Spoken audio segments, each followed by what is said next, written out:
연합에서 반갑습니다. 이준석입니다.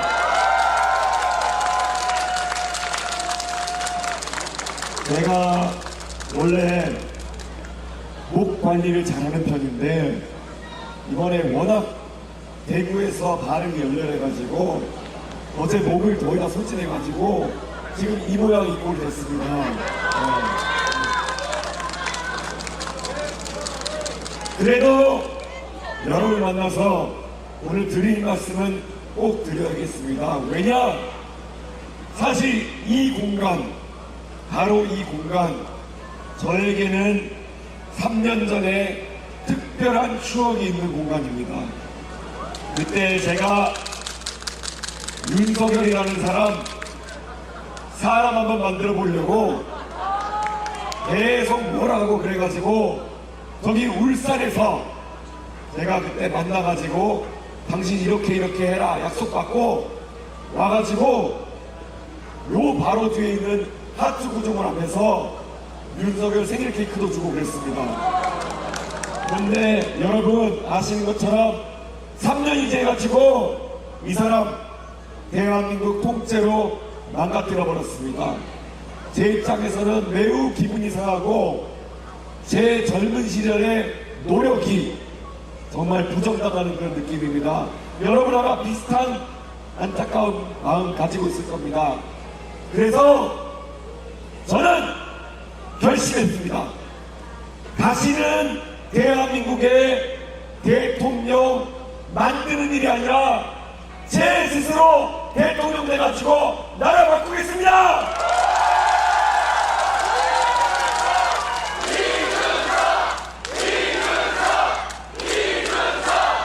지금 국민의힘에 저랑 친하다는 사람은 매일 저한테 전화 오고 연락 오고 해가지고 단일화의 조건이 뭐냐 이런 식으로 물어보곤 합니다.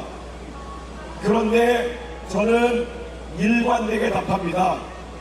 가능성 없다! 맞습니다, 여러분!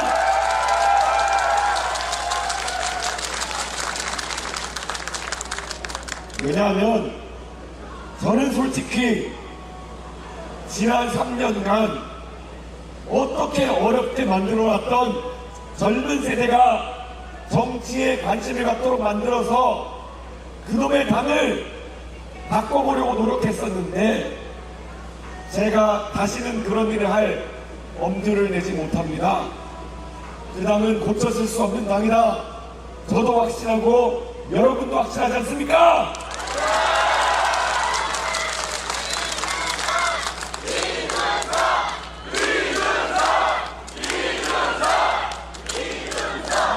이제 우리는 외쳐야 됩니다.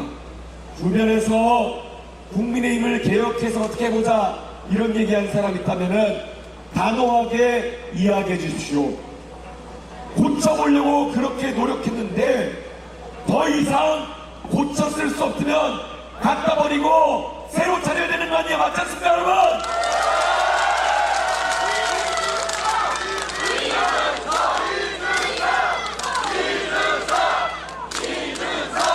누군가는 이야기합니다. 이제 3주일밖에 남지 않았기 때문에 다급하다라고 이야기합니다. 시간이 없기 때문에 단일화해라 이런 얘기하는 사람이 있습니다. 천만의 말씀이요. 시간이 없으니까 빨리 이준석을 통해 가지고 정권 교체 만들어야 되는 거 아닙니까, 여러분?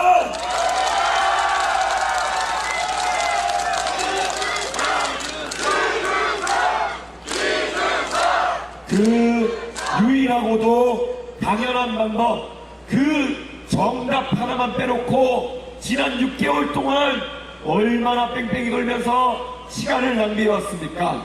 이제 남아있는 3주일 사이에 우리가 유일한 대안이라는 생각으로 이재명의 포퓰리즘을 막을 그런 세력으로 부상해야 되는 거 아닙니까?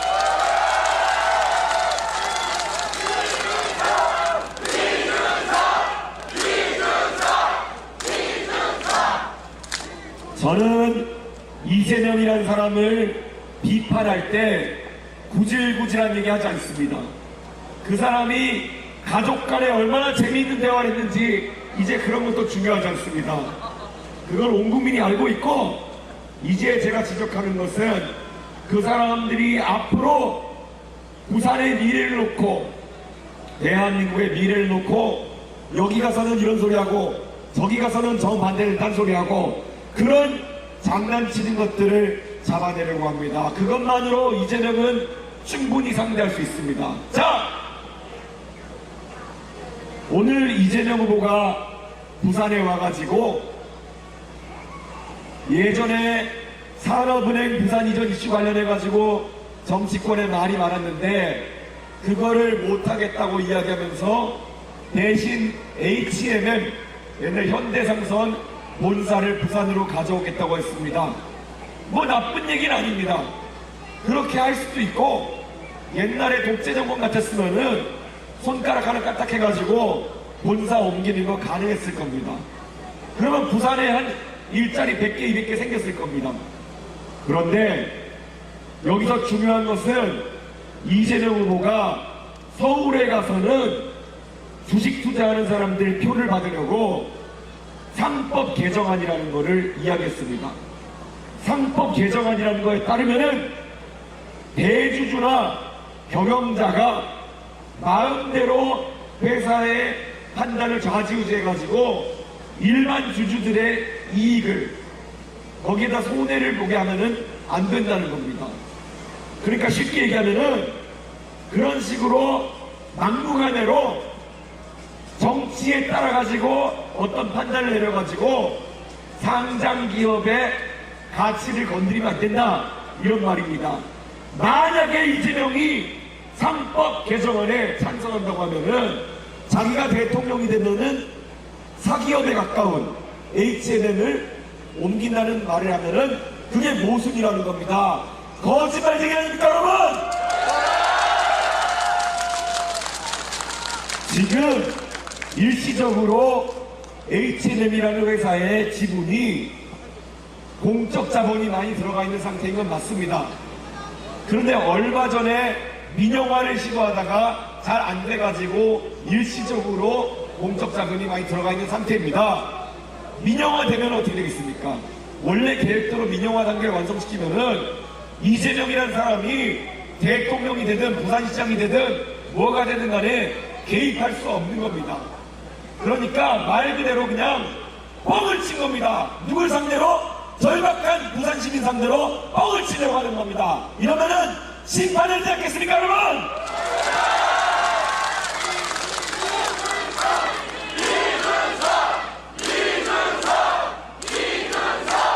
저는 부산에 올 때마다 매번 선거 때마다 제가 같은 공약을 반복해서 이야기할 때마다 죄책감이 듭니다.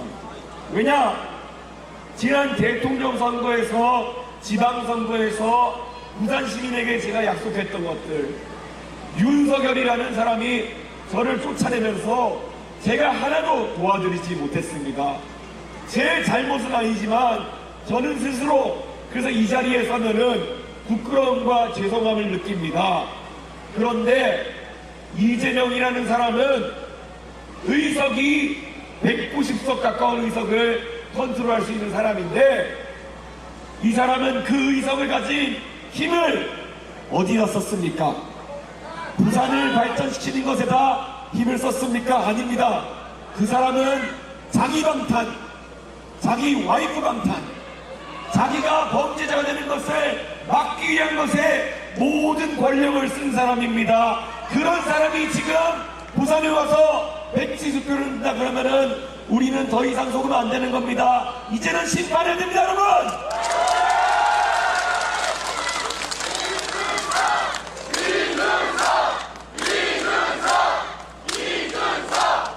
만약에 지금까지 민주당이 정치적인 그런 상황 속에서 매번 특검 추진하고 할 만한 그런 여력이 있었으면은 당연히 부산 발전을 위해 가지고 여러 가지 예산안이나 법안들 통과시킬 수 있었을 겁니다. 저는 그런데 여의도에 들어앉아 있지만은 민주당에서 개혁신당에 부산 관련 법안 처리 협조하느라 노력했다는 것을 들어보지 못했습니다. 왜냐?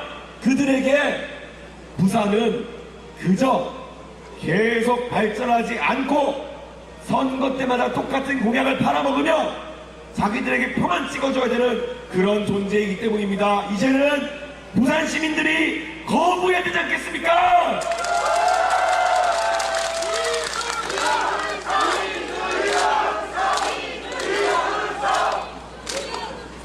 지금 부산의 문현동 금융단지에 금융 기업들을 가져오겠다고 한 지 벌써 몇 년이 지났습니까? 그런데 여야 정치권 모두 산업은행을 옮기느니 마느니 같은 단편적인 주제를 가지고 실랑이하고 있습니다. 저는 적어도 제가 미국에서 국비유학으로 배워온 경제학에 따르면은 경제라는 것은 높은 곳에서 낮은 곳으로 물이 흐르듯이 규제를 낮추고 세금 부담을 줄이면 자연스럽게 투자가 그쪽으로 몰릴 수밖에 없는 구조입니다. 이 간단하고도 진리에 가까운 경제학을 도외시하고 이재명 후보는 괴짜 경제학으로 사람들에게 공약을 걸고 있습니다. 저 이준석은 부산의 금융도시로서의 미래를 그리기 위해 두 가지를 약속합니다. 첫째, 거래소가 옮겨온 다음에 우리가 기대했던 증권과 주식시장 관련 기업들이 부산으로 올 기미가 보이지 않습니다. 그렇다면 그들에게 인센티브를 줘야 되는 것입니다. 그들이 부산으로 본사를 옮기고 직원들이 옮겨올 수 있으려면은 부산에서 증권사하고 금융기업을 운영하는 것에 이득이 있어야 되는 겁니다. 아까 말했던 것처럼 가장 조율하기 쉬운 것은 세금입니다. 자, 대한민국에 주식 투자해 보신 분들은 다 아시겠지만 우리가 주식을 살 때마다 내야 되는 세금이 있습니다.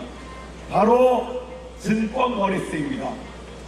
예전에는 0.3% 정도 냈다가 이제는 금투세라는 것이 생긴다 그래가지고 0.2%, 0.1%로 인하할 예정입니다.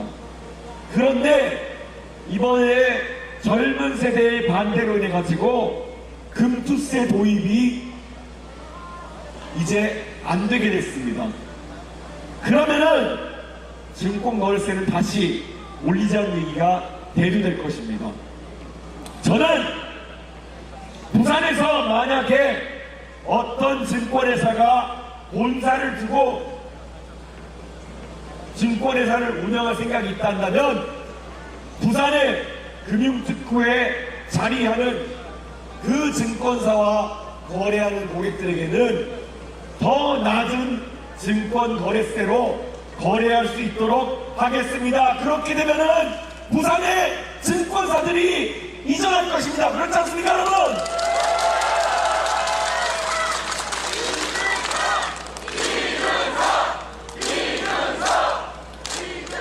어려운 일일지도 모르겠습니다. 왜냐하면은 대한민국에서 한 번도 시도되지 않았던 그런 일이기 때문입니다. 그렇지만 부산이 지금 죽어가고 있습니다. 이 상황에서 부산을 살려내기 위해서는 아주 특별한 전무후무한 대책이 필요한 것이고, 저는 여러분에게 저의 새로운 누구도 이야기하지 않았던 아이디어를 던졌습니다. 이 계획이 실현되기 위해서는 세상이 놀랄 만큼 부산이 대동단결해야 됩니다. 세상이 놀랄 만큼 부산 시민들이 저에게 많은 표를 몰아주셔서 부산 발전을 위해 새로운 아이디어를 내고 목 놓아서 외칠 수 있는 사람에게 부산 시민들은 당이 아무리 작아도 부산을 위해서 목이 쉬도록 외치는 사람에게는 표를 주는 사람이구나. 그래야 정당들이 부산을 두려워하고 부산을 위한 공약을 내고 부산 발전시키는 거 아니겠습니까, 여러분?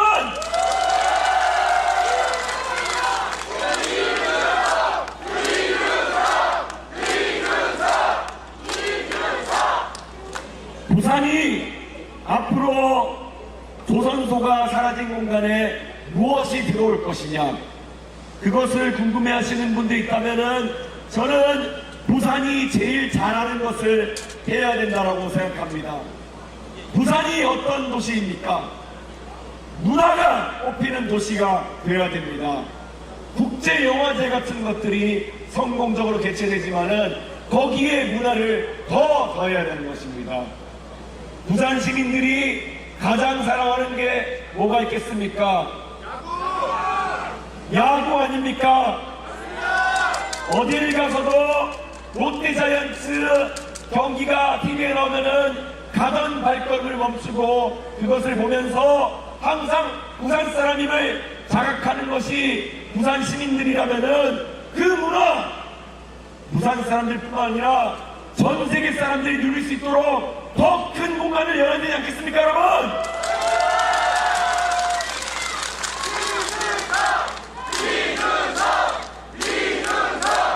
미국에 가면 메이저리그 야구장들이 각자의 특징을 가지고 건설되어 있습니다. 물론 우리 사직구장, 정말 많은 역사와 함께 해온 멋진 구장이지만 이제 야구 경기장 중에 가장 낡은 축구수라는 구장이 되었습니다. 이제 저는 부산이 샌프란시스코의 오라클 파크처럼 바다 곁에 있는 홈런 치면은 공이 바다로 떨어질 수 있는 그런 멋진 야구장 하나 가졌으면 하는데 동의하십니까?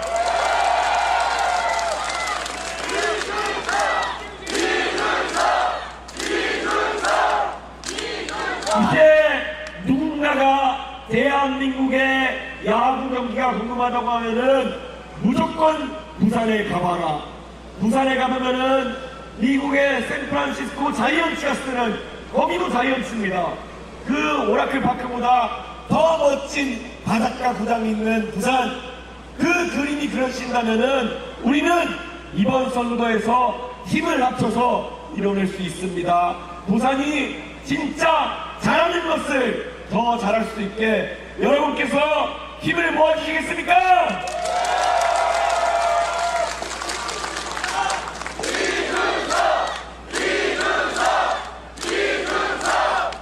원래 새로운 아이디어가 나오면은 그것을 헐뜯기 바꾸고 그리고 무조건 안 된다고 하는 사람들이 있을 겁니다.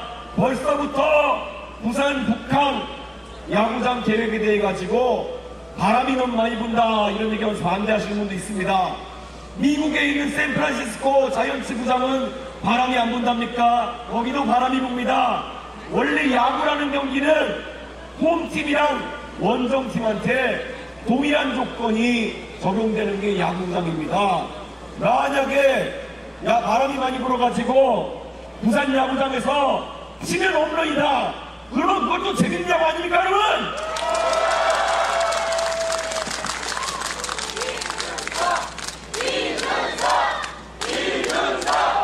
그리고 저는 제 책에 벌써 몇 년 전부터 부산은 앞으로 대한민국과 중국과 일본 사이에 존재하는 대한민국의 으뜸가는 데이터 센터 입지를 가지고 있다. 이런 이야기를 했습니다. 이제 AI 시대가 되어가지고 데이터 센터에 대한 수요가 많이 늘어날 겁니다. 자, 데이터 센터가 뭡니까? 컴퓨터 서버들 많이 쌓여있는 곳입니다. 그럼 첫째로 전기가 많이 필요합니다. 질 좋은 전기 어디서 생산됩니까? 바로 기장에 있는 원전에서 생산되는 거 아닙니까, 여러분? 자, 거기에 더해서 데이터 센터는 냉각을 해야 됩니다. 주변에 바닷물이 풍부한 부산 좋은 입지 아닙니까, 여러분? 그리고 데이터 센터는 주변과 해저 케이블로 연결되어서 데이터가 잘 들어오는 공간이어야 됩니다. 자, 일본으로 가는 우리나라의 해저 데이터 케이블 모두 어디서 출발합니까? 부산 아닙니까, 여러분? 전기와 물과 데이터가 모두 준비되어 있는 부산, 이곳에 바로 대한민국을 대표하고 전 세계를 향해 데이터를 송출할 수 있는 메가 데이터 센터들이 들어서야 된다. 동의하십니까, 여러분?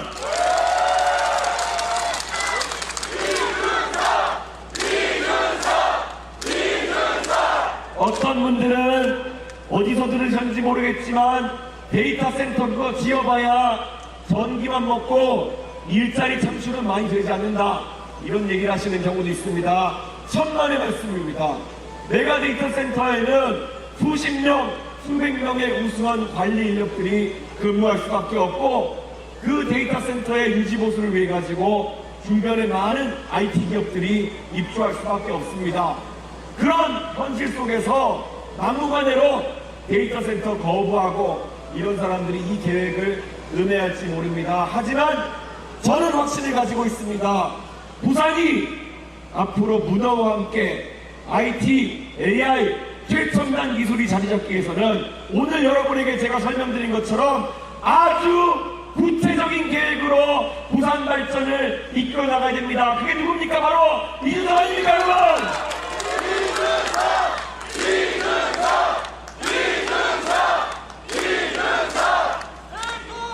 네, 정말 이 부산의 열정이라는 것은 제가 올 때마다 감탄합니다. 네, 부산 정말 대한민국이 위기에 있을 때 한국전쟁 시기에 대한민국의 임시수도가 있었던 최후의 보루였습니다. 이제 대한민국 정치를 포퓰리즘으로 몰아가는 저 이재명 세력에 대해 가지고 마지막 보루로 대한민국을 지켜줄 곳도 바로 여기 부산 아니겠습니까, 여러분?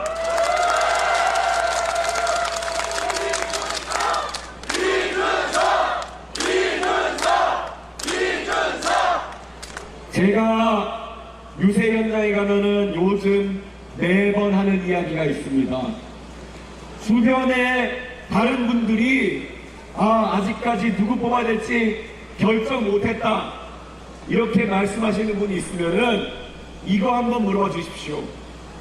만약에 당신의 아들, 딸, 손녀, 손자가 대통령 후보 나온 사람 중에 하나를 롤모델로 삼아야 된다면 누구를 이야기하겠는가? 여러분, 여러분의 자녀나 손자, 손녀가 이재명처럼 크길 바라십니까? 여러분, 이재명 후보처럼 전과까지는 얘기하지 않겠습니다만은 목적이 모든 것을 정당화하는 그런 삶을 사는 사람을 대통령을 뽑아놓고 우리 아이들에게 똑바르게 살아라, 법 지키면서 살아라, 배운 대로 살아라, 이야기할 수 있겠습니까?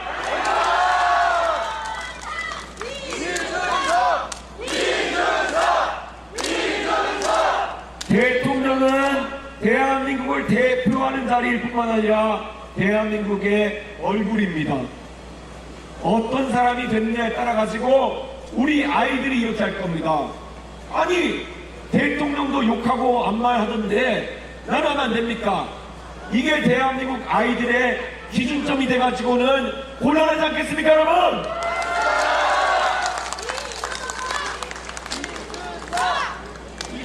그리고 혹시 주변에서 이준석이 아직까지 나이 40이라 가지고 어려가지고 대통령을 할 수 없다, 이렇게 말하시는 분이 있다면은 이렇게 한번 물어봐 주십시오.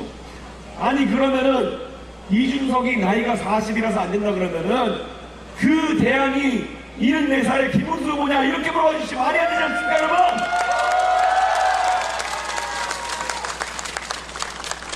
전 세계 나라들의 추세가 젊은 지도자들이 나라를 이끄는 방향으로 가고 있습니다. 여러분께서 잘 아시는 프랑스의 마크롱 대통령, 30대의 대통령에 당선되었습니다. 그리고 지금 프랑스를 아직까지 대통령으로서 이끌고 있습니다. 자, 프랑스 사람들 성격 화끈합니다. 프랑스 사람들 자기 왕이 마음에 안 들면은 혁명도 일으키고 이렇게 하는 사람들입니다.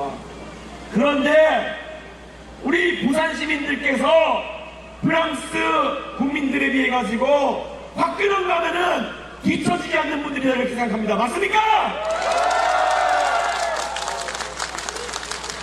프랑스 사람들이 젊은 대통령 만들어가지고 저렇게 띄워줬는데 부산 사람들 작정하면은 프랑스 사람보다 더 화끈하게 이준석이 한번 밀어볼 수 있는 거 아니겠습니까, 여러분?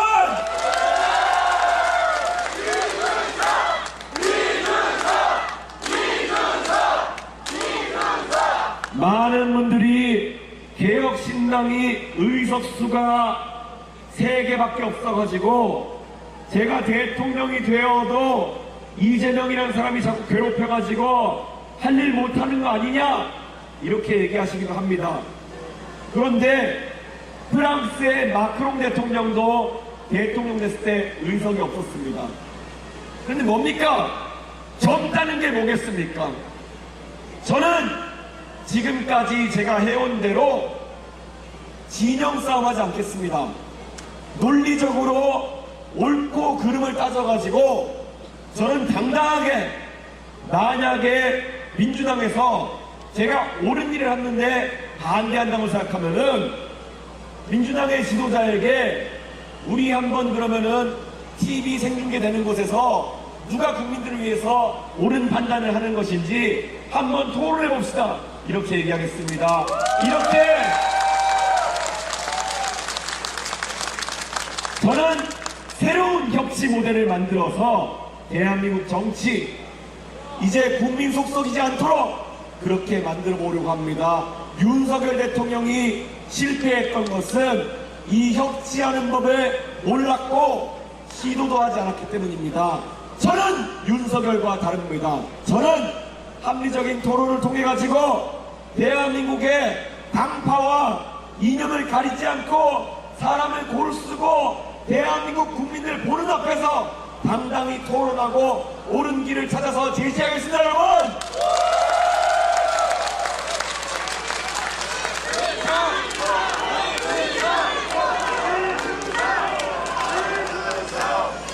제가 이제 정치에 들어온 지 14년째가 되었습니다. 그러면 제가 24년 동안 왜 정치를 하는지에 대해서 여러분에게 말씀드릴 기회가 많지 않았습니다.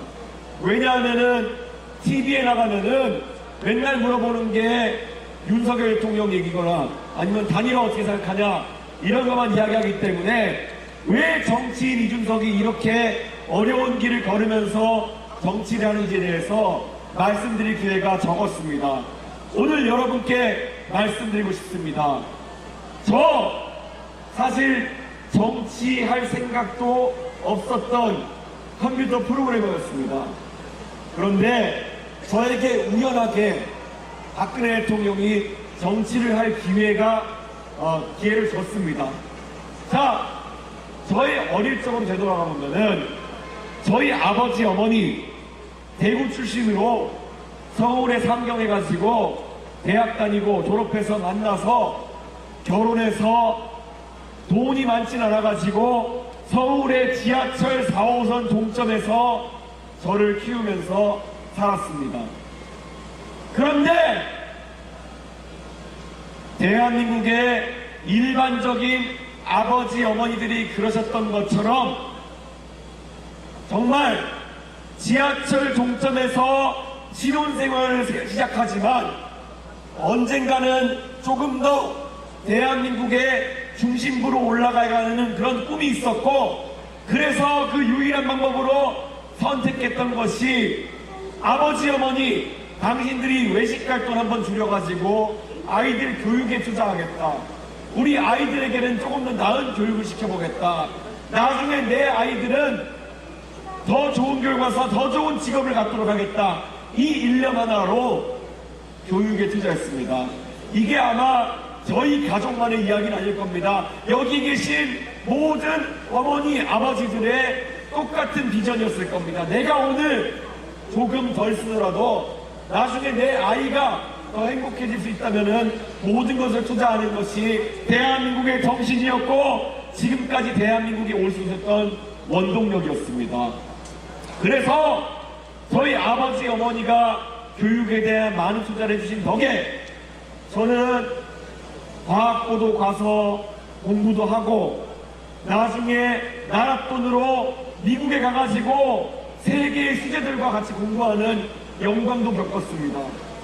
그리고 나중에 한국에 돌아와가지고 봉사활동을 하다가 정치에 입문하게 되었고, 그 정치에 입문한 다음에 정말 정치적으로 제가 정치하는 가문에서 태어난 것도 아닌데 똑바르게 살면서 정치했더니만은 어느 순간 대한민국 국민들이 저를 집권 여당의 당대표로 만들어주시고 또 어렵게 정치하다가도 저를 국회의원 만들어줬습니다. 그래서 저는 우리나라 대한민국에 너무 감사하고, 그리고 이 대한민국에 누구나 노력하면은 성공할 수 있는 이 기회의 사다리를 제가 지켜내고 싶었습니다. 그래서 저는 정치를 하고 있는 것이고 포퓰리즘과 싸우는 것입니다. 여러분, 제 꿈을 공유하시겠습니까?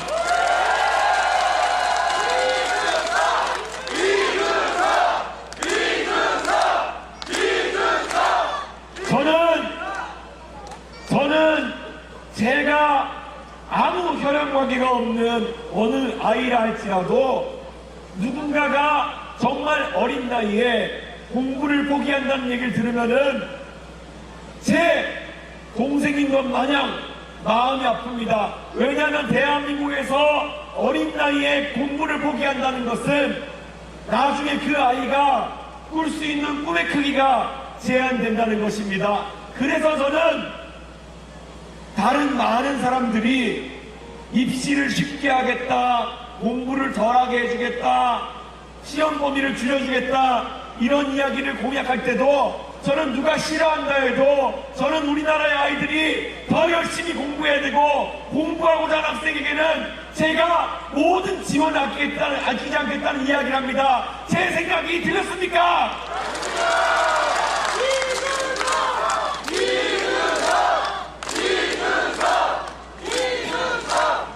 나중에 10년 뒤에 20년 뒤에 이 서면에 유세차 위에 올라와서 어떤 부산의 아이가 잘 자라서 나중에 자기가 대한민국에 감사하면서 대통령에 도전한다고 하면은 저는 굉장히 감격스러울 것입니다. 그게 유지된다고 하면은 저는 정치하는 보람이 있는 겁니다. 여러분, 저와 함께 대한민국의 교육의 사다리를 지키겠습니까?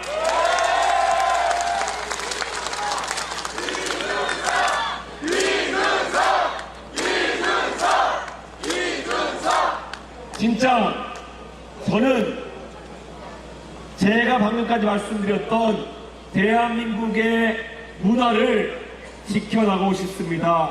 여기 계신 부모님들 전부 다 자식 키우면서 내가 조금 덜 쓰더라도 내 자식은 눈물 짓지 않게 하겠다는 그 마음으로 살아오셨는데, 요즘 들어서 정치권에서 하는 야합은 정반대입니다.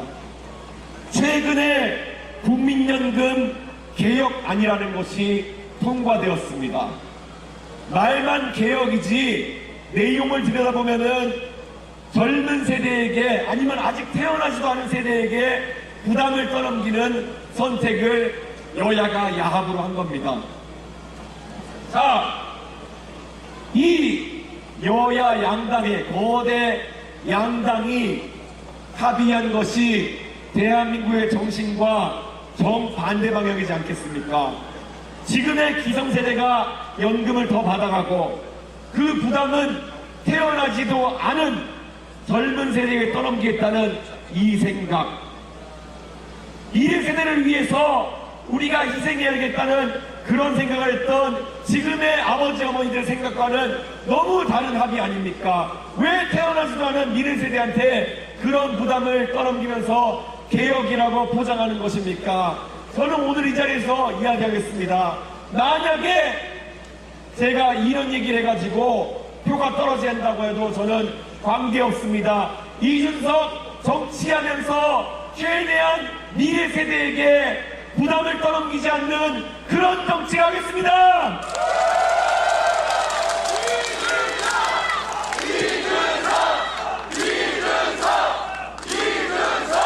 그러기 위해서는 우리가 사회적 합의를 해내야 됩니다.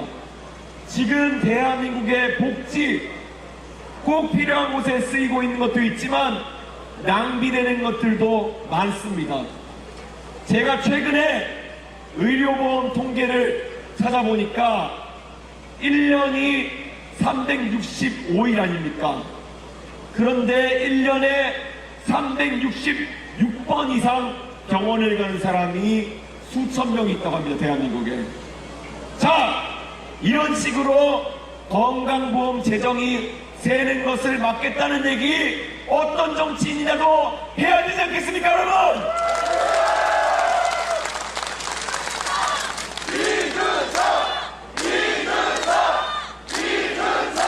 원래 의료보험이라는 것이 설계되었을 때 정말 내가 큰 병에 걸려가지고 암에 걸렸거나 아니면은 큰 수술을 받아야 될 때 그게 가계에 부담이 되지 않도록 병 때문에 가계가 무너지지 않도록 하는 것이 의료보험 정책의 처음이었습니다.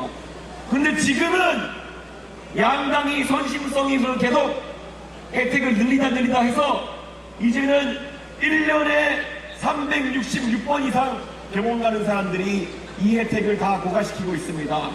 저는 이런 것들 표가 떨어지더라도 계속 이야기해서 대한민국 재정을 견실하게 만들고 미래 세대에게 부담을 떠넘기지 않도록 그렇게 정치하겠습니다, 여러분!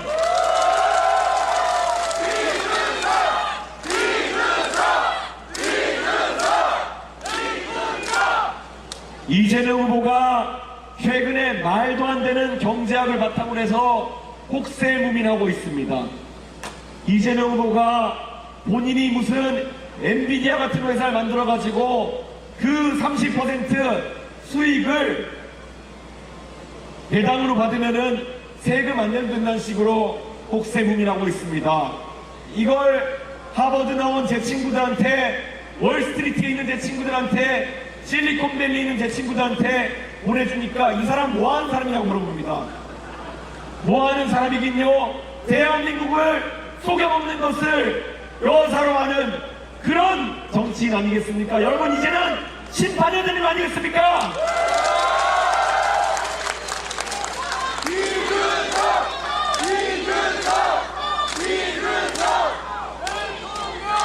이준석이 왜 지금까지 정치하면서 기득권 세력의 미움을 많이 받아왔겠습니까?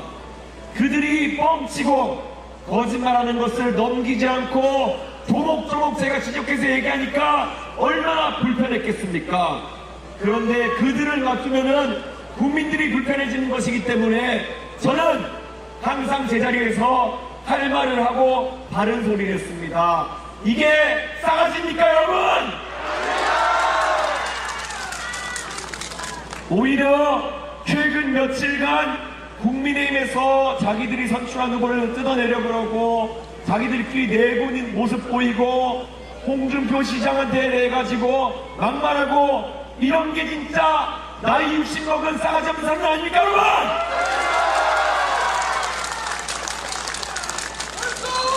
당당하게 맞섭시다. 대한민국에 어떤 정치인들이 무슨 말을 하든지 간에 계급장 대놓고 싸우자는 말을 왜 못합니까? 왜 급하면은 나이 들먹이고 너 몇 살 먹었어 이렇게 얘기합니까? 예전에 20년 전에 노무현 대통령도 비슷한 말씀하신 적이 있습니다. 한국 사람들 둘이 싸우면은 처음에는 내용 갖고 싸우다가 너 나이가 몇 살이야? 이렇게 물어보고 애미애미가 없냐 이렇게 싸우고 이런 식으로 싸워가지고 대한민국에서는 싸울 수 있겠지만은 이재명 후보 아니면 싸가지 타령하는 국민의힘 정치인들이 당선돼가지고 트럼프하고 협상할 때 그렇게 싸울 겁니까? 트럼프한테가 네 나이가 몇이냐 이렇게 싸울 겁니까? 이런 국내용 정치하는 사람들 이게 싹 퇴출시킬 때가 됐습니다. 트럼프 앞에서도 당당하게 논리로 이야기할 수 있고 따질 수 있는 사람이 대한민국을 이끌어야 통상 분쟁을 할 수 있는 겁니다. 통상 분쟁을 이길 수 있는 겁니다.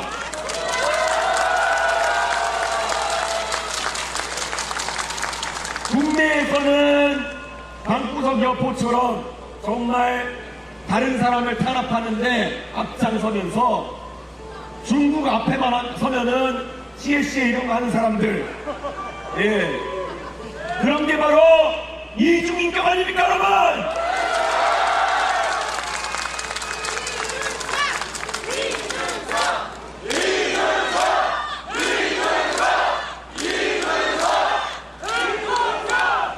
이재명 후보는 본인이 민주당 후보이지만은 정말 이 부산을 대표하는 두 분의 전직 대통령과는 정말 다르게 살아왔던 분입니다.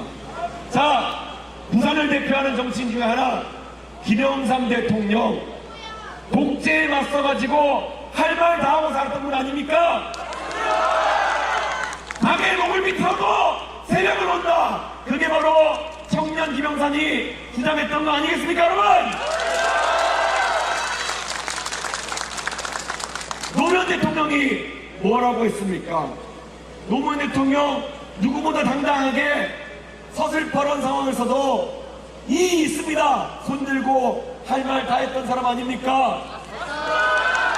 노무현 대통령이 청문회 하다가 상대가 워낙 국민들을 업수 여기고 답변하는 걸 보면서 정말 국민들의 감정 그대로 명패치마 던지면서 항의했던 거 아니겠습니까? 그게 노무현 정신 아닙니까, 여러분? 노무현 대통령 자기 고향 부산에서 두 번, 세 번 떨어져도 정말 열심히 노력해가지고 부산을 바꿔보겠다. 부산도 이제 지역 감정이나 아니면은 관성에 따라가지고 뽑는 게 아니라 한번 지역 발전을 위해 일할 사람 뽑아달라. 이렇게 외치면서 다니셨던 노무현 대통령.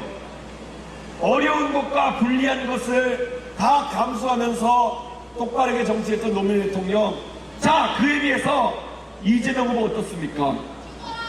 자, 이재명 후보 성남시장 출신입니다. 근데 2022년 보궐선거 때 성남 분당구의 국회의원 자리가 나오고 계양구에, 인천 계양구에 있던 국회의원을 뜯어가지고 서울시장 내보내고 그 자리에 찾아 들어갔습니다.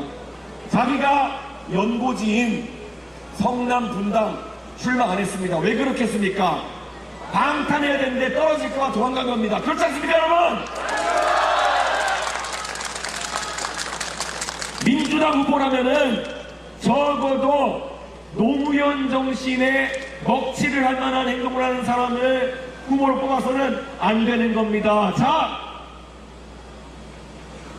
고향 상계동에서 3번씩 떨어져 가면서도 어렵게 정치해온 이준석과 자기 지역인 성남을 버리고 인천 계양으로 도망간 이재명, 누가 더 노무현 정신을 잘 구현하는 사람입니까?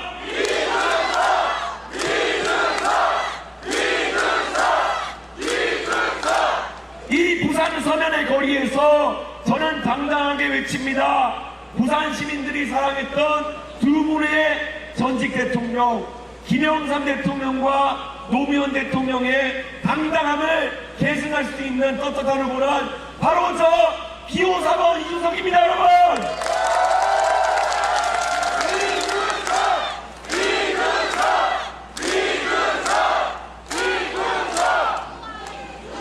이번 선거에서 정말 대한민국의 운명이 나락으로 갈 수도 있고 아니면 다시 올라가는 국면이 올 수도 있습니다. 그것을 결정할 것은 여러분의 투표입니다. 부산 시민의 투표입니다. 대한민국 국민들의 투표입니다. 자, 그러면 이 자리에 모이신 분들이 해주셔야 될 것이 있습니다. 자, 오늘 서면에 갔더니 이준석이가 이런저런 얘기를 하더라. 자, 다른 건 모르겠고 며칠 뒤에 이준석이가 다시 서면에 온다더라. 그러면 그때 나랑 같이 가서 한 번만 같이 들어보자. 주변에 세 사람씩만 설득해 주시겠습니까, 여러분?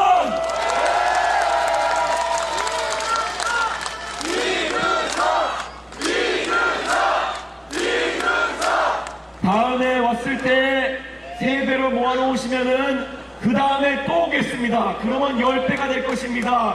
그 다음에 또 오면 30배가 됩니다. 여러분, 이렇게 가면은 우리가 이깁니다. 다 여러분들이 도와주시면 할 수 있습니다.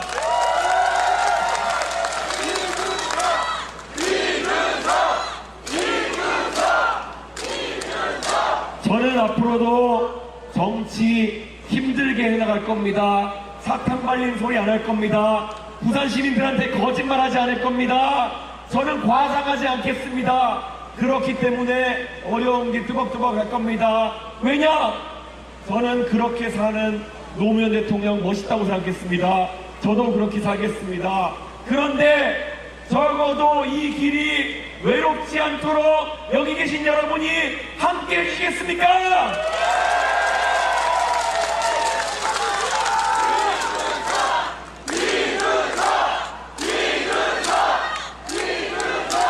원래 제가 부산 시민들 앞에 서면은 한 4시간, 5시간 더 들고 싶은데 이번 주말에 TV 토론이 있어가지고 목을 좀 아끼겠습니다. 진짜 오늘 이 자리에 와주신 모든 분들 너무 감사하고 제 앞에서 또 멋진 연설 해주신 한익병 원장님 너무 감사합니다.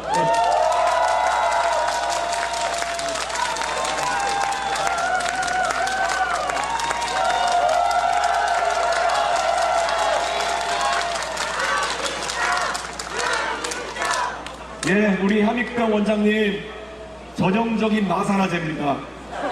예, 근데 정말 저 무뚝뚝하면서도 정말 할 말 다 하고 사는 모습, 언제는 또 이성적이고 언제는 한번 꽂히면은 열정적인 그런 모습, 전형적인 부산 사람, 마산 사람 모습 아닙니까, 여러분?